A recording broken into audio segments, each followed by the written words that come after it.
Nabuhay ang diskusyon online matapos ipahayag ni The Gypsy King Tyson Fury ang kanyang nakatakdang pagbabalik sa boxing ngayong 2026, isang taon matapos pabagsakin ni Alexander Usyk sa kanilang rematch.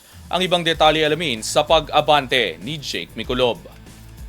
Ipinahayag ni dating lineal World Heavyweight Champion Tyson Fury na babalik siya sa boxing sa 2026 matapos ang kanyang pagre-retiro kasunod ng pagkatalo kay Alexander Usyk noong December 2024. Nagpa siya si Fury na magretiro matapos matalo sa rematch laban sa Ukrainian na si Usyk na nanalo rin sa kanilang unang laban sa pamamagitan ng split decision upang maging undisputed heavyweight champion. Si Usyk lamang ang nakatalo kay Fury sa kanyang professional na karera na may kartadang 34 na panalo, 2 talo at 1 draw. Ayon sa pahayag ni Fury sa Instagram, handa na siyang bumalik sa ring sa 2026 sa edad na 37 at nananatili umano siyang motivated na muling lumaban bilang isang professional na boksingero. Ang tinaguriang The Gypsy King ay dati nang naglaylo sa boxing ng mahigit 2 taon matapos makaranas na mental health struggles kasunod ng kanyang panalo kay Vladimir Klitschko noong 2015 kung saan nakuha niya ang WBA, IBF,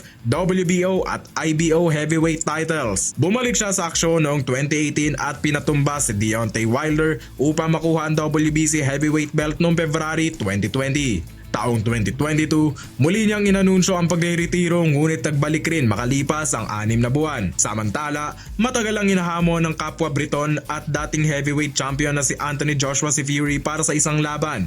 Kamakailan, muling iginit ni Joshua na kung seryoso si Fury sa kanyang pagbabalik, dapat umano itong humarap sa kanya sa ring upang patunayan ang sarili. Si Joshua ay kagagaling lamang sa ilang araw na pananatili sa ospital matapos magtamo ng minor injuries sa isang car crash sa Nigeria na ikinasawi ng dalawa niyang kaibigan. Nakalabas siya sa ospital nito lang Biyernes, isang araw bago kasuhan ng pulisya ang kanyang driver ng dangerous driving kaugnay ng naturang aksidente. Ako si Jake Mikulov, Abante Sports, now na.